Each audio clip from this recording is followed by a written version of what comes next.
The Peter Schiff Show. I'd like to thank Indeed for supporting this episode of the Peter Schiff Show podcast. Indeed is the job site that makes hiring as easy as 1, 2, 3. Post, screen, and interview, all on Indeed. And you can get started right now with a free $75 credit to upgrade your job post at Indeed.com/Peter. Offer valid through June 30th. Terms and conditions apply.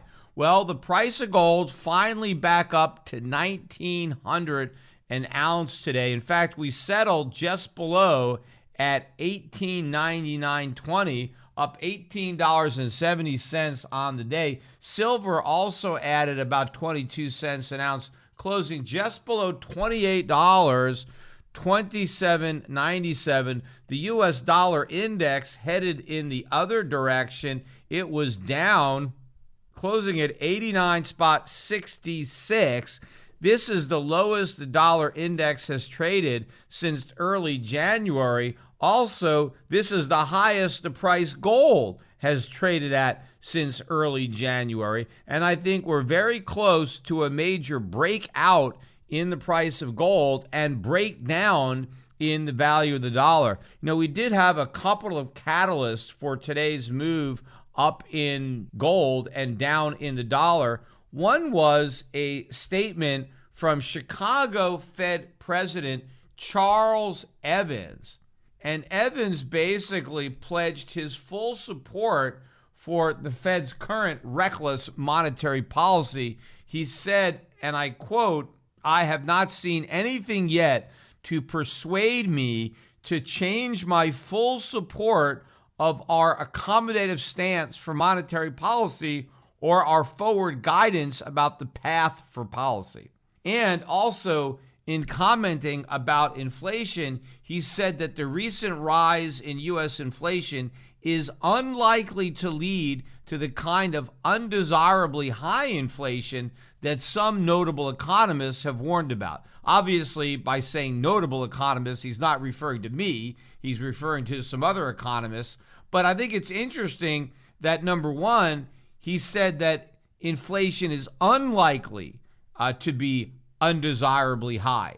He didn't say it won't be. He just said that it's unlikely, which means he understands that there is a possibility that the kind of inflation that we are going to have is going to be the highly undesirable kind. And the problem is the Fed has no way out of that. There is no cure for that disease. So if we get the unlikely possibility that Evans still leaves the door open for, if we get that, well, then what do? Well, then we're completely screwed. So basically, according to Charles Evans, he thinks it's unlikely that we get undesirably high inflation, but we better pray that we don't get it, because he's got to know that there's no way the Fed can deal with it. But I think he is wrong to claim that undesirably high inflation is unlikely is wrong, because the Fed was dismissing similar concerns that were raised, by me or maybe by other people in 2005, 2006, 2007 about the housing bubble and about a potential financial crisis. I mean, I did that video on Janet Yellen where one of her San Francisco speeches specifically addressed the fact that there were people who thought there was a housing bubble and that there was a reason for the Fed to be concerned, and she dismissed those concerns. She said there is no housing bubble, and even if there was, it wouldn't hurt the economy if it popped. So the Federal Reserve, both under Bernanke and Yellen, have a very bad track record of appreciating the problems that confront the economy. So the fact that the Fed is today just as dismissive of the inflation risk as it was back then with respect to the risks from the mortgage crisis and subprime, I don't know why anybody would take any comfort in the Fed's position on inflation. But I think when he mentioned this again impacts the markets because one of the things that has kept the price of gold from moving up even more and keeping the dollar from moving down even more is the idea that the Fed is going to be tightening policy sooner rather than later.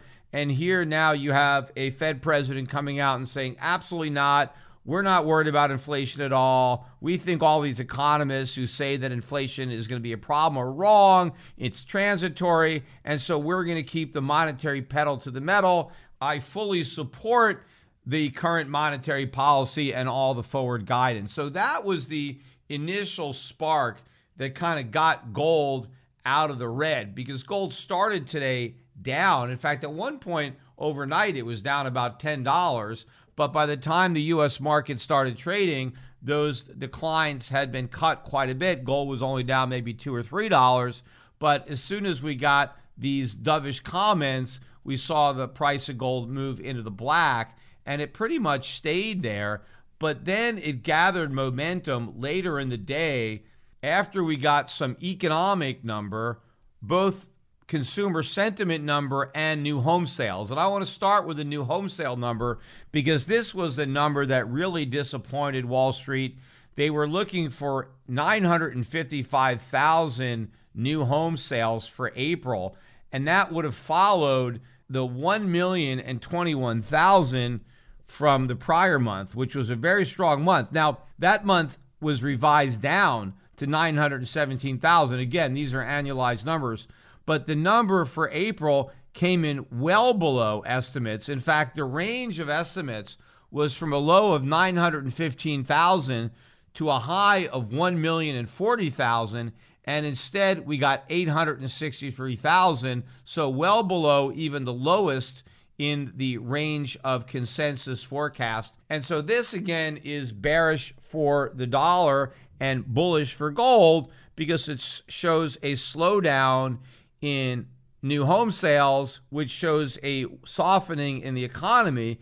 And also a lot of jobs are the result of new homes being sold, of new homes being purchased. So to the extent that that is slowing down, then that does not bode well for employment in that area. In fact, we got the consumer confidence numbers that came out at the exact same time, and that was a miss as well. The prior month also downwardly revised, originally reported in April of 121.7. That was revised down to 117.5. The consensus for May was 119.5. We ended up at 117.2. Again, below the lowest estimate. The range, the consensus forecast for this number was from a low of 118 to a high of 124.2, and we missed even the low end of estimates. In fact, if you look inside the numbers where you really saw a collapse, in fact, I think when it comes to consumers' intentions to buy appliances or homes, it was the biggest collapse, I think, on record. But the three categories that saw major declines, this is intention. Are you planning on making this purchase? And the big drops was in homes, automobiles, and appliances. So why is it that Americans all of a sudden do not believe they will be buying these items in the future? Well, because the prices have skyrocketed. Real estate prices have soared.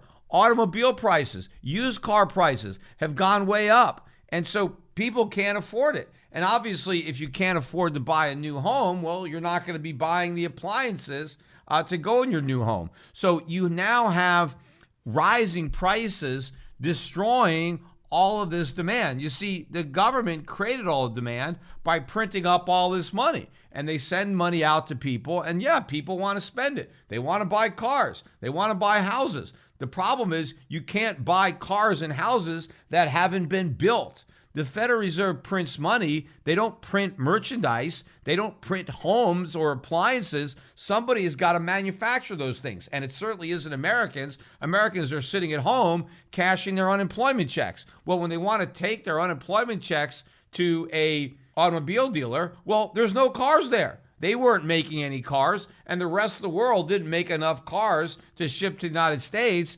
so they're not here. So prices are going up, and so now the rising prices are pricing Americans out of the market. I mean, that is why real estate sales are collapsing. I hear a lot of people trying to say, no, it's not because of rising prices. That's not why sales are going down. It's because there's not enough inventory. Well, there's not enough inventory because the cost of building homes has skyrocketed. It's the high price of materials. It's the higher price of labor. It's these skyrocketing construction costs that are preventing more homes from being built. And you can't buy homes that don't exist. So again, it's not a shortage of homes. It is a surplus of money. And because everybody has all this money and they want to buy stuff that nobody has produced, now you're starting to see the prices really going up.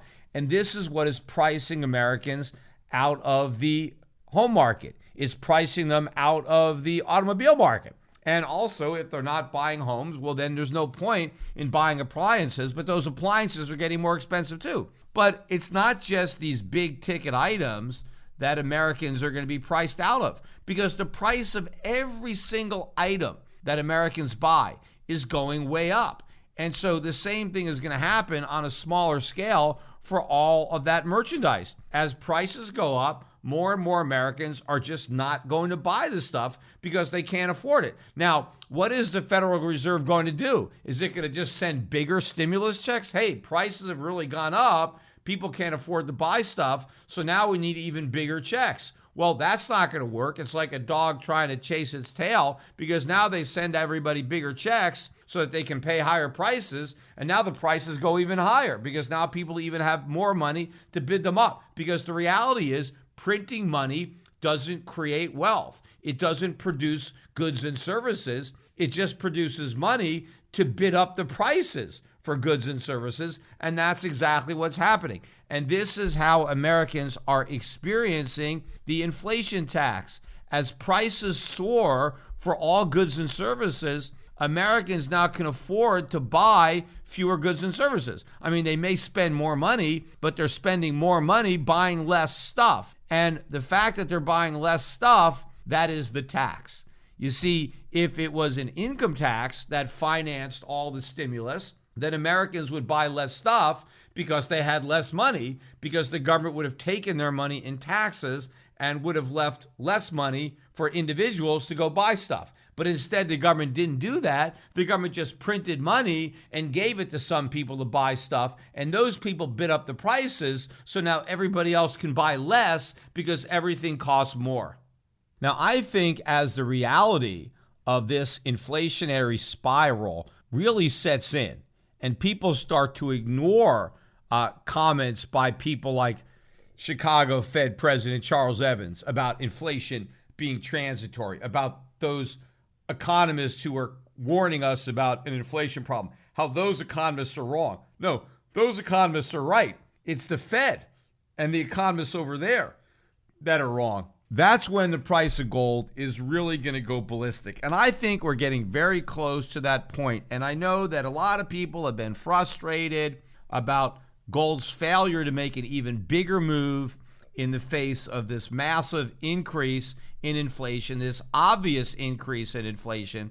And again, I have been forecasting a breakout of inflation for many, many years. And so far, we haven't had it. I mean, we haven't had deflation, right? All those guys warning about deflation were wrong. We never had a single year where the cost of living went down. It went up, but it didn't go up in a spectacular way. Now, of course, the CPI didn't really capture the extent to which prices have been rising. So that's one of the reasons that we weren't able to see the inflation picking up, was because the Fed was able to disguise it. In fact, these skyrocketing real estate prices that have priced so many Americans out of the market, these prices don't even show up in the CPI. They're not a component, right? Back in the 1970s, when we did have that high inflation, when real estate prices went up, those prices were in the CPI. After all, people buy houses, so why shouldn't the price of a house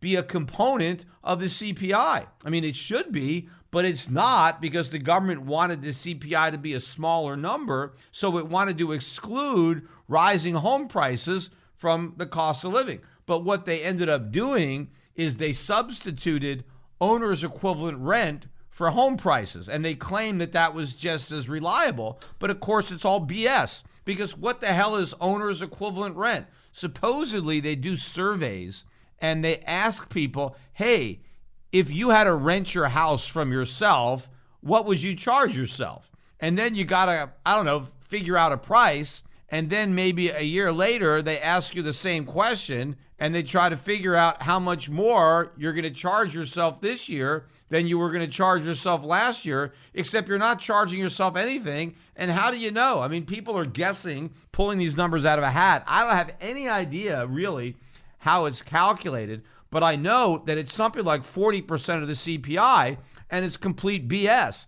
And the numbers probably don't even come close to approximating the increase in actual rents, and they don't come close to approximating the increase in the cost of actually buying a home rather than renting the home that you own from yourself. But if we had a more reliable, a more honest CPI, we would have seen a bigger increase. But now we're seeing it.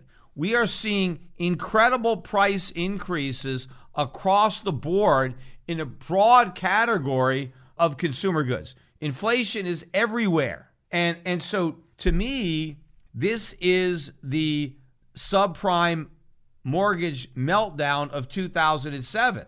This is, hey, for years and years and years, I was forecasting the problems with the housing market, the housing bubble, what was going to happen when it crashed.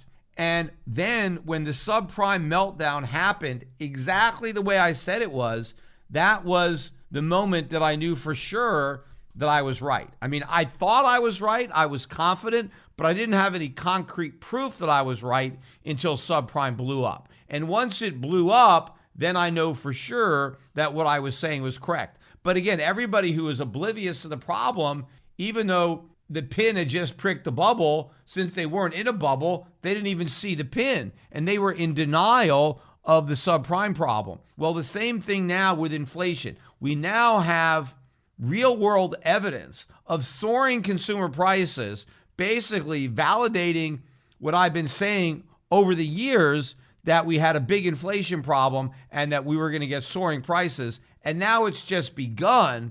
And just like when we got the subprime crisis, the initial reaction by the powers that be in the Fed is to dismiss the significance and say there's nothing to worry about. Well, they said it was contained with subprime, and now they're saying the same thing about transitory inflation. But I think the markets are going to figure this out soon enough, just like they figured out the subprime problem. They were in denial for a while, like a deer in a headlight, but eventually they got hit by the car, and that's going to happen. And I think we are very, very close to a major, major move up in the price of gold and silver, by the way, and a big drop in the dollar. And that's just going to light a fuse under this inflation fire, and it is really going to erupt. Just the other day, somebody asked me a question.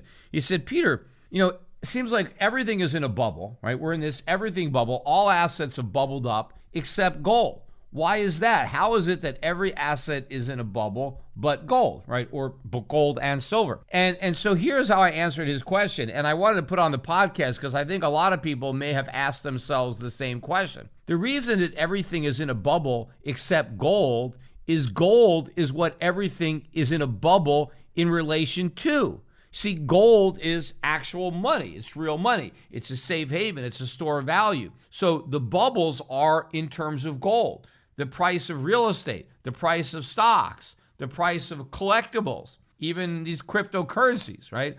All these assets are in bubbles in terms of gold. After all, when there's a bubble, when all these risk assets are going up, why would you want to buy gold? Gold is a risk-off asset. Bubbles are about risk being on. People want to speculate. People are getting rich. So why would you want to hang on to a store of value, to a safe haven, when you can get rich in all these risk assets that are going up in price?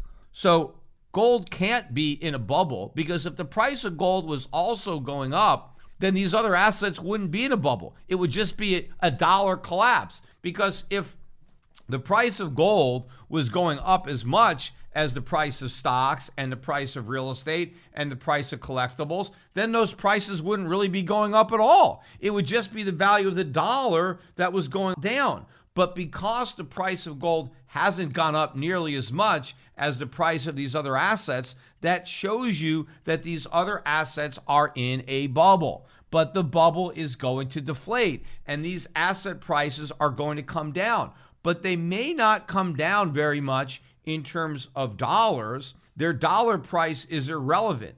What they're going to deflate against is gold. So when the bubbles pop, right, that's when you're going to see the price of gold really going up. Even if the price of stocks or real estate or other assets don't come down in terms of dollars, when you see the price of gold soaring, that will in fact be the popping of those other bubbles. And the air is going to come out as the gold price of stocks come down, as the gold price of real estate comes down. So that is how you have to look at it. You know, all these people that are looking for deflation, right? They keep saying there's not going to be any inflation, there's going to be deflation. They are correct.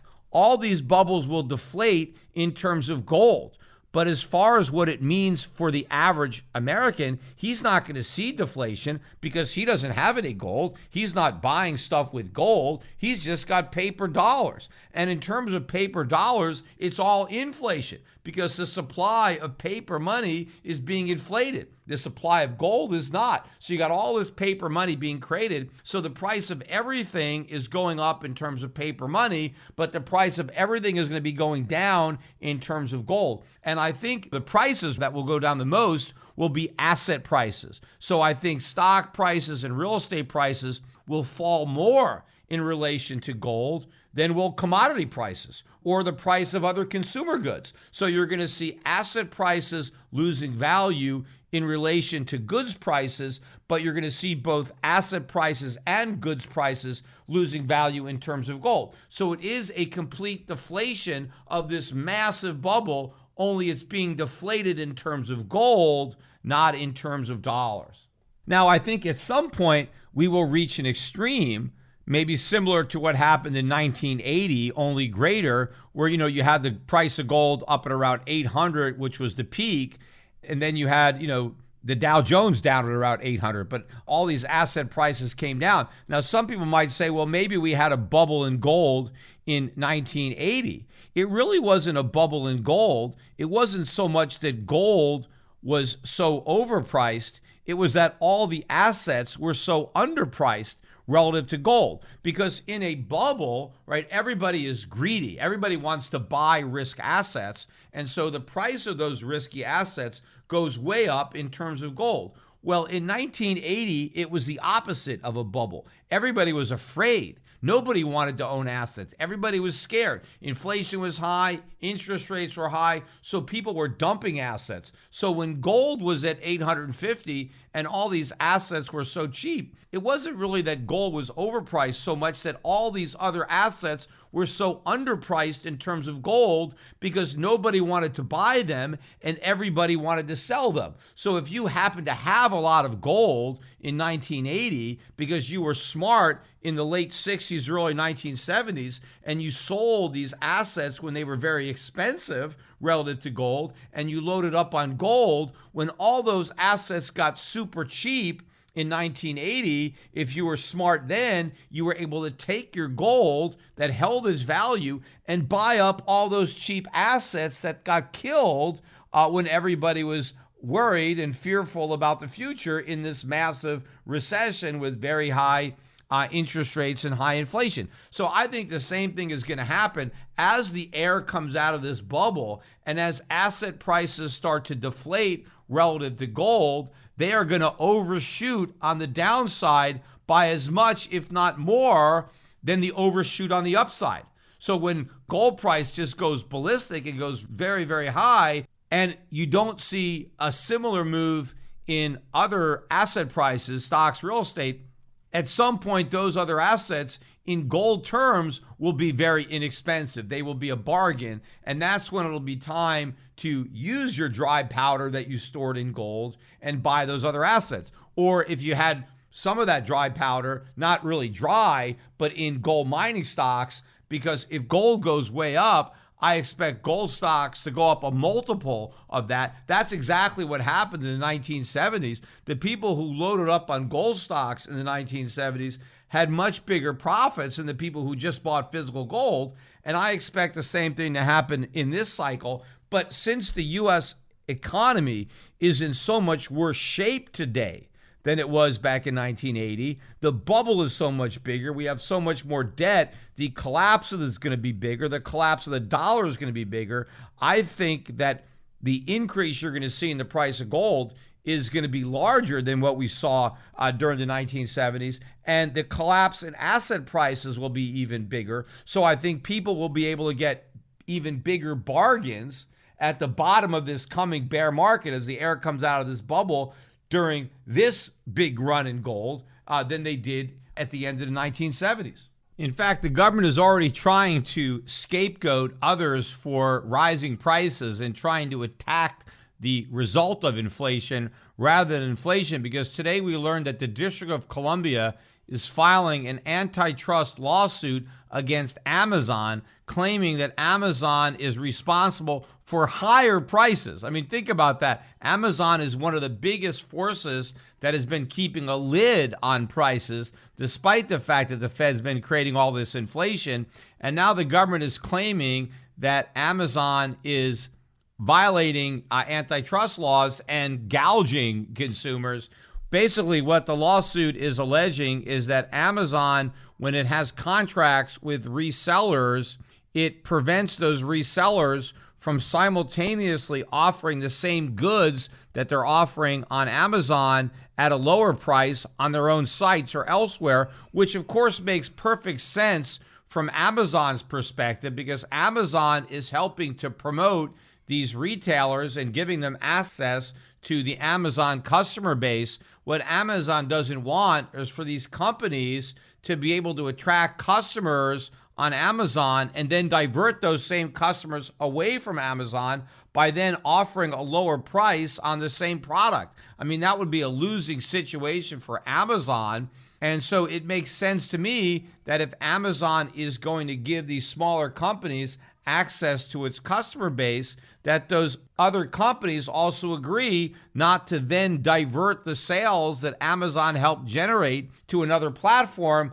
by then undercutting them with the same merchandise. So to me, Amazon has done nothing wrong, yet you've got the government trying to bring this bogus case, trying to blame the company for higher prices. Well, expect more and more of this as price hikes continue to permeate the U.S. economy and more companies start raising prices. The government is going to start vilifying these companies, accusing them of price gouging, and all of this, again, is laying a foundation for a repeat of the mistakes of 1970s when Nixon imposed price controls in 1971. I expect similar actions coming from the government in the coming years. And of course, all that means is we're going to have shortages in addition to higher prices, which is another reason that people should stock up on the things that they need now, not only because those things are going to get much more expensive in the future, but because it may be hard to get those things because the government will be controlling the price and therefore limiting the supply. And the only way a lot of people will be able to get stuff will be to buy it illegally on a black market. In business, the key to success is finding your edge and then leveraging it. Well, if you're hiring, that edge is Indeed. Indeed is the job site that makes hiring as easy as 1, 2, 3. First you post, then you screen, you do the interview, and you do it all on Indeed. You get a quality short list of candidates whose resumes on Indeed match your job description faster, and then you only pay for the candidates that meet your must-have qualifications. And then schedule and complete video interviews in your Indeed dashboard. Indeed makes connecting with and hiring the right talent fast and easy. They have tools like Instant Match, which gives you quality candidates with resumes on Indeed that fit your job description exactly. And it includes Indeed's skills tests that on average reduce hiring time by 27%. And you can choose between more than 130 skills tests already on the platform, or you can add your own customized tests and then add your must-have requirements so that you only pay for the applicants that meet them. According to Talent Nest, Indeed delivers 4 times more hires than all the other job sites combined. If you're hiring, then you need Indeed. And you can get started right now with a free $75 sponsored job credit to upgrade your job post at Indeed.com/Peter. You get a $75 credit at Indeed.com/Peter. That's Indeed.com/Peter. Offer valid through June 30th. Terms and conditions apply. In fact, in talking about the economy, I thought it was a little bit funny. I was watching this guy. He was an economist or a market strategist from T. Rowe Price, and he was interviewed on CNBC, and he was talking about how bullish he was on the economy, but he was cautious on stocks.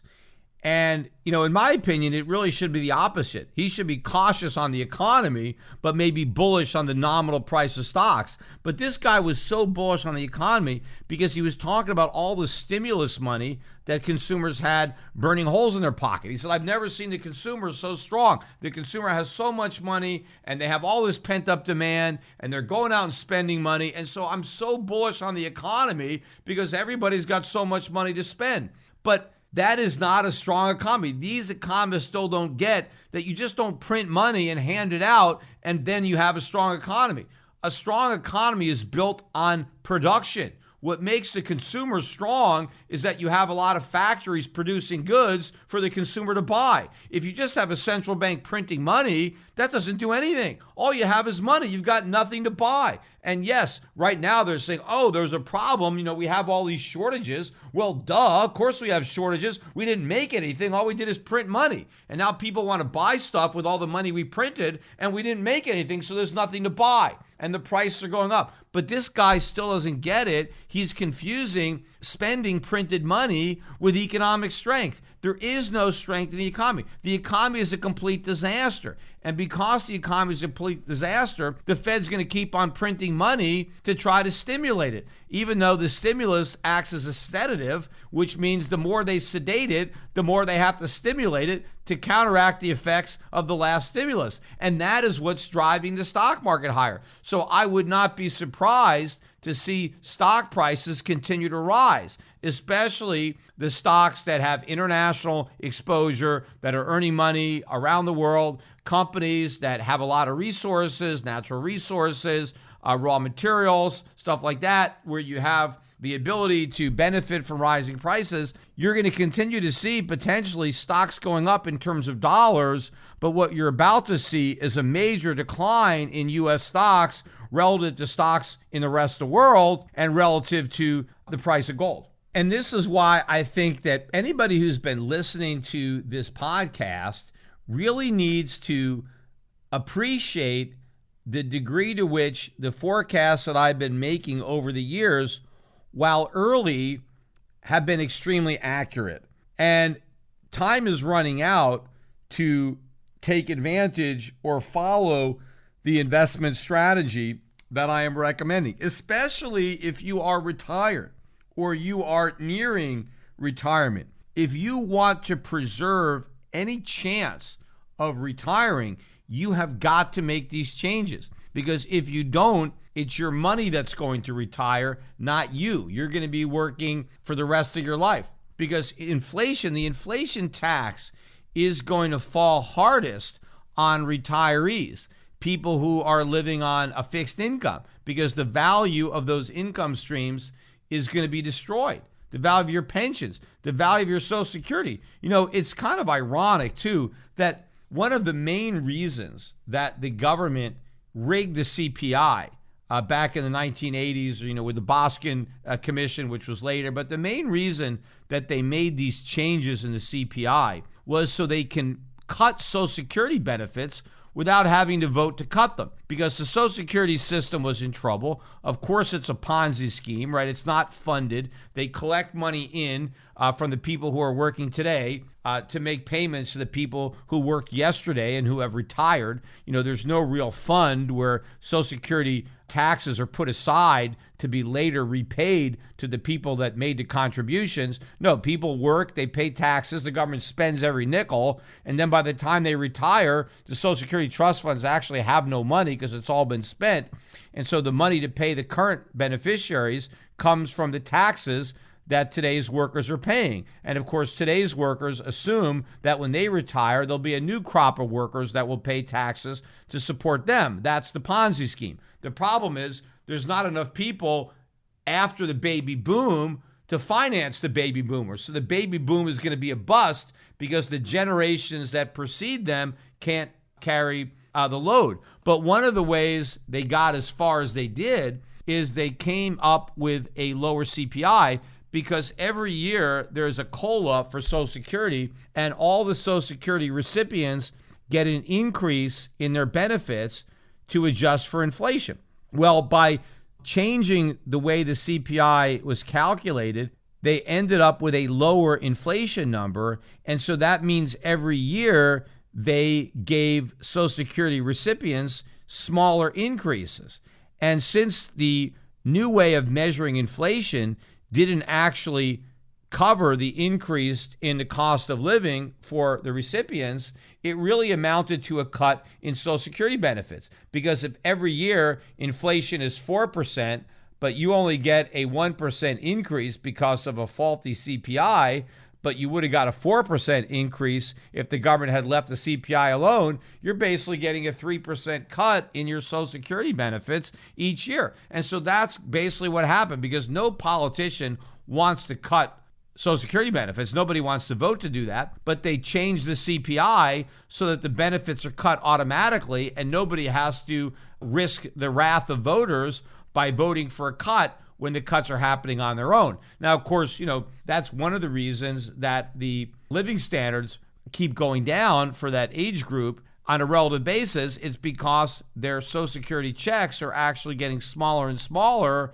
because they're not really being indexed to the true cost of inflation. They're indexed to the CPI, which doesn't even come close to covering inflation. But the big irony is once they rig the CPI so they can cut Social Security benefits, now all of a sudden the Federal Reserve is looking at these numbers and claiming, hey, wait a minute, we don't have enough inflation. Inflation is too low. We need to create more inflation because now we have a problem because inflation is so low. Well, first of all, low inflation is not a problem. In fact, falling prices are better than stable prices. But we never even got falling prices. They were always rising, but the government claimed they weren't rising fast enough when in reality they were. They were rising faster, except the Federal Reserve was relying on the same rigged CPI data that was used to jip off the people on Social Security. So the government rigs the CPI to understate inflation in order to cut Social Security benefits.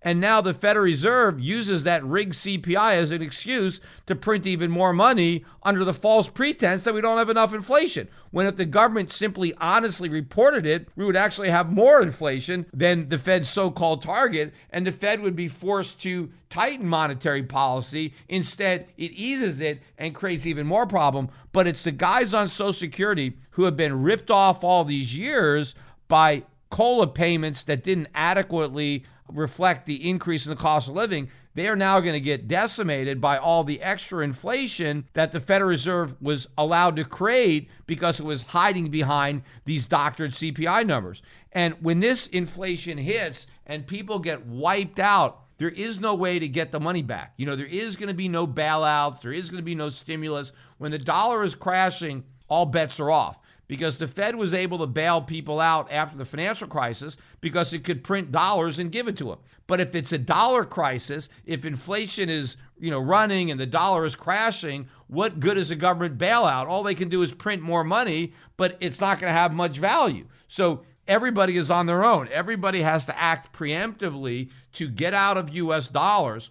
Again, if inflation is a tax, they're taxing your dollars. They're taxing your dollar income streams, your fixed payments. You've got cash value in an insurance policy. You got a fixed annuity. right? All these are dollar payments. They are going to be taxed into oblivion by inflation. And the way you avoid that inflation tax is to get out of US dollars, cash in those investments, take the cash value out of your insurance policy, surrender that annuity, cash it out, take the money that's there now and turn it into something real to avoid that inflation tax. And real being equities. I think most money should be in global equities. Yeah, a lot of those equities should be mining stocks or other companies that specifically benefit from rising commodity prices, which are going to be the primary beneficiaries of this massive inflation. But you just want to own real assets around the world that pay good dividends in currencies that will appreciate against the dollar,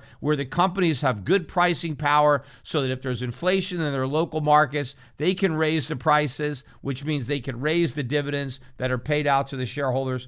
There's a lot of assets around the world that you can buy now with dollars that will be worth very little in the future. If you wait too long, you won't be able to buy these assets because you won't be able to afford to, because the purchasing power of your currency, your savings, would have been wiped out. You know, a lot of clients at Euro Pacific Cap, a lot of my clients, they have a certain portion of their portfolio allocated to my strategy, to international equities, to commodities, to gold. They have a larger allocation to more conventional investments in domestic stocks and bonds. Now is not the time to have that type of diversification.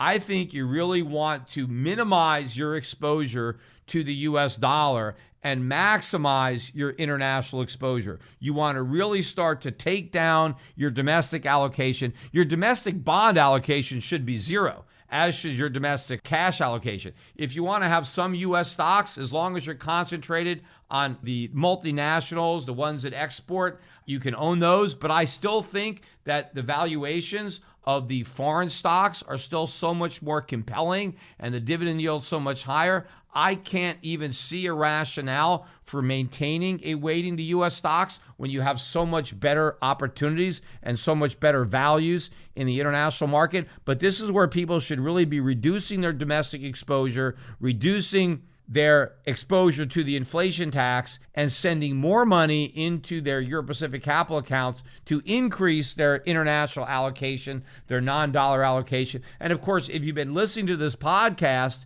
and you haven't even opened up an account, you haven't even begun to do this, if you're still sitting with a conventional portfolio of U.S. stocks and bonds, you can't wait any longer. Time is running out. I'm looking at all of the evidence, all of the economic data, all of the market signals that I'm seeing, and we are very, very close, I think, to a big move. In fact, what's happening, I think, in cryptocurrencies, in Bitcoin in particular, I think is another warning sign. To see the Bitcoin bubble pop, to see all the air coming out of it. You know, earlier in the week, I think it was Sunday night, Monday morning, Bitcoin didn't quite make it down to 30,000. It got down to about 31,000. Ether, though, took out its crash low from last Wednesday. Its low was at 1850, and I think it went all the way down to about 1,700, something like that. Now, we had a pretty decent rally from those lows. As I'm recording this podcast, Bitcoin is back at 38,000. And Ether has run all the way back up to 2,600. But remember, the highs for Ether was over 4,000, and the high for Bitcoin was about 65,000. So we are still deep in bear market territory. And I think the fact that the air is coming out of these bubbles, this again is a sign that investors are losing confidence in risk assets, that they're trying to speculate less. They want to take some chips off the table. We're seeing this in other risk assets, but because Bitcoin and other cryptocurrencies are riskier than most assets and have less liquidity, you're starting to see bigger moves there first, right? This is, the canary in the coal mine. And we've seen this before. In fact, early when we had the big drop in March because of COVID, it was the Bitcoin market that imploded first, and then the stock market imploded second. I don't think we're going to see a major implosion in the big averages, but what we're going to see is beneath the surface, we're going to continue to see this movement from momentum into value, from hype into reality, and that's going to include the movement out of cryptocurrencies and fool's gold into real gold, and out of US dollars into currencies that will be perceived as being more stable, whether it's the euro, the yen, or other smaller currencies that are issued by central banks that are in countries that are not as financially insolvent as the United States. So look at all of these signs, all of these warning signs, these flashing signs that so many people in the mainstream are ignoring. And again, they ignore the signs because they don't know what to look for. They don't realize that we're living in a bubble. They don't understand how badly the Fed screwed up the U.S. economy. They've believed all the nonsense. That's why they were so blindsided by the 2008 financial crisis, because they didn't understand the precarious nature of the phony economy. And that's why they believe the Fed solved the problem, even though the Fed made the problem worse, because they didn't understand the problem in the first place. So if they didn't understand the problem, how are they going to understand the solution? They don't. And they don't realize that the economy is in far worse shape now than it was back then. In fact, the damage related to COVID-19 is much worse because of the government's response than the disease itself. What has really hurt the economy is the government's COVID cure. It is all that money spending, all that deficit spending, all the money printing that has damaged the economy. Yes, COVID's damaged it too. I'm not saying that COVID didn't do damage. It did. But then the government compounded the damage with its policy response. And even though the economy is starting to reopen as more and more people are vaccinated, we still have to deal with all the stimulus. The stimulus is still here. That's not going away. There is no vaccine for all this government stimulus, all the deficits, all the inflation. In fact, this stuff is continuing. In fact, because the Fed inflated such a massive bubble during COVID, they're now forced to fill that bubble with more and more air to prevent the complete implosion of the economy. The collapse would be a lot worse now than it would have been had the government done nothing in response to COVID and let the recession run its course. Of course, the recession was already going to be bad because of all the economic imbalances that had been built up over the years because we didn't swallow our medicine following the 2008 financial crisis. So had we done the right thing back then, we would have been in better position to ride out COVID. But because they did the wrong thing then, they were forced to double down and make an even bigger mistake now. Well, the years of can kicking have come to an end. And all of the warning signs, I think, are validating this argument. And by the way, the reason that they were able to get this big rally in Bitcoin, right, is you had all the big guys, Michael Saylor, Elon Musk, they got together. Supposedly, they called some kind of meeting with all the North American cryptocurrency miners, and they're trying to organize something to try to satisfy Elon Musk's concerns about the energy and the environmental impact of Bitcoin mining. I mean, I guess they had this massive ass-kissing event where all the miners were trying to kiss Elon Musk's ass so he would tweet something positive about Bitcoin and send the price up. And obviously, the price started rallying before the tweet because I think some of the bigger players who were in on the meeting and knew what was going to happen, they tried to front run the Elon Musk tweet by buying Bitcoin before the tweet so they can dump into the pump, which is exactly what happened. I mean, Bitcoin got up around 40,000 and then sold back off, back into 36,000 and change. But all this is a bunch of nonsense. There is no way to solve this problem. Mining Bitcoin is extremely expensive and it's going to take a lot of energy. And even if they try to substitute clean energy as opposed to fossil fuels, burning coal, if they try to do the whole thing and make it green and use solar and use wind power, I guess Elon Musk would love that if he could sell all the Bitcoin miners batteries that Tesla can produce. But what's going to happen to the extent that fewer Bitcoins are mined in China using fossil fuels and more are mined in North America with alternative energy sources, all that's going to do is increase the cost of mining Bitcoin. It's going to be even more expensive. We're going to waste even more resources. And then the cost of actually using Bitcoin, which is already prohibitively high, is going to be more expensive. So it's going to make Bitcoin even less viable as a medium of exchange than it is today. I mean, the reason that it doesn't cost even more money to mine Bitcoin is because they're mining it in China. I mean, why do the Chinese have an advantage in Bitcoin mining? Because they have lower energy costs. So more Bitcoin are mined in countries that have lower energy costs. Well, if we take China out of the mix and we say, hey, we're going to try to mine Bitcoin without China, and we're going to try to mine it in a more environmentally friendly manner, well, it's just going to dramatically increase the cost of mining Bitcoin and operating the network, making it even less efficient than it is today. And it already is too expensive to use relative to all the other payment mechanisms. And then, of course, everybody says, well, we don't actually have to use Bitcoin as a currency. It doesn't have to be a medium of exchange. It doesn't have to be a unit of account. It's just going to be a store of value, right? That's the fallback position. It's a store of value. It's like gold, except it's nothing like gold because gold actually has value that can be stored. Bitcoin has no value. Arguably, it has a use in that I can use it as a medium of exchange. But if you admit that you can't use it as a medium of exchange because it's too expensive and too volatile, and then the only thing you can do is hold it for what? You're not holding it for anything, right? When I'm storing my gold, I'm storing it to be used in the future by a jeweler who's going to make jewelry out of it, or a chip manufacturer who's going to conduct electricity with it. Nobody's going to do anything with a Bitcoin. And I think people are figuring that out.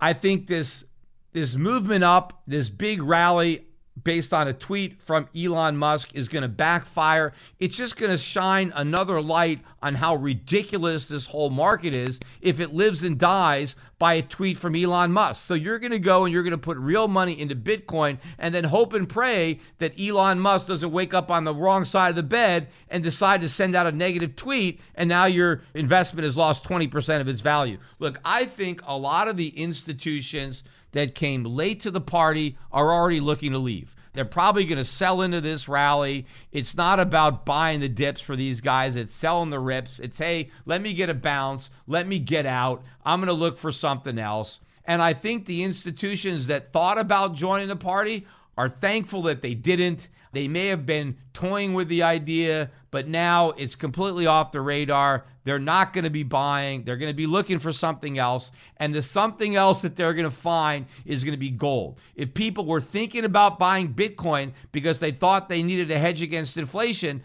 now they're going to know they need a hedge against inflation, but they're not going to be buying Bitcoin. They're going to be buying gold. They're going to be buying silver. But what I want is for my audience to buy it first.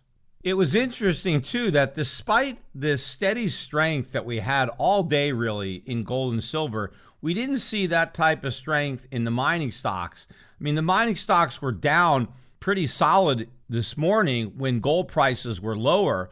But as gold turned positive and went higher throughout the day, some of the gold stocks managed to regain their losses, but they really didn't put in big gains. And in fact, some of the major gold stocks actually finished the day down. And in fact, the GDX was barely positive on the day, weighed down by some of the larger stocks like Newmont that was down over 1% on the day. Barrick was down about 0.5%. Look at Yamana Gold today down 1.5%. Again, this despite a near $20 rise in the price of gold that put it up near a 1900 level. I think one of the reasons that gold stocks didn't rise is because traders are reluctant to buy because they think we're nearing a top. They're looking at this $1,900 level and assuming the price of gold is going to sell off.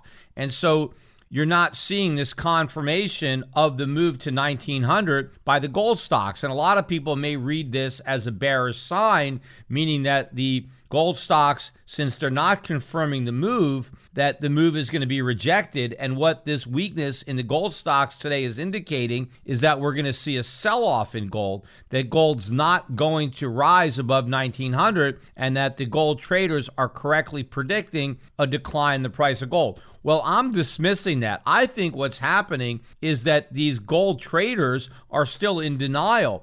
Everybody expects the price of gold to sell off because, after all, inflation is transitory and the Fed's going to be raising interest rates, and everybody knows this is bearish for gold. I think the fact that the traders are not buying gold and they're expecting the price to go down, to me, this is a good contrarian confirmation that the price is going to keep going up. And what it also means is when the price of gold surprises people by going through 1900. In fact, I think we're going to go through 2000 very quickly. Then there's going to be a lot of catching up to do. I think a lot of people who expected the price of gold to go down, who are surprised by how much it goes up, they're going to have to rush in to buy the gold stocks. And so the prices are going to go up even more, which is a small window of opportunity still for my clients to put more money into gold stocks, either directly by owning the stocks themselves, and we have gold stocks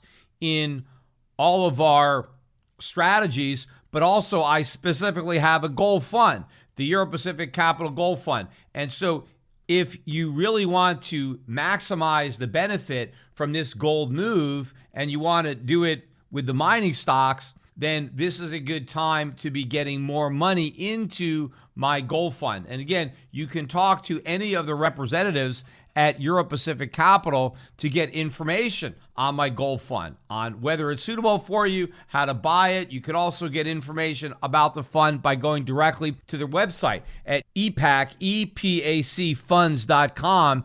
And all my funds are listed on the website, but in particular, you can read about the gold fund and you can buy it. And by the way, my gold fund and all of my funds are available at discount brokerage firms throughout the country, so you don't necessarily have to have an account with me to buy my funds, although I prefer that people have an account directly with us so they can work with the representatives who really understand our strategy and can help better craft a portfolio, right? Help you put together a more diversified portfolio in line with my strategy. If you want to do it yourself, you can. The important thing is that you're in my funds, because wherever you own my funds, my team is still managing them here from Puerto Rico. So even if they're not with Euro Pacific or with Alliance Global Partners, you can have my funds at Charles Schwab, you can have them at Fidelity, you can have them at any of these brokerage accounts, and we're still managing the portfolio. The key is now is to get into these mining stocks before the next big move, before the people who are selling these stocks now because they expect the price of gold to fall, before they start buying them when they're surprised at how much higher the price goes.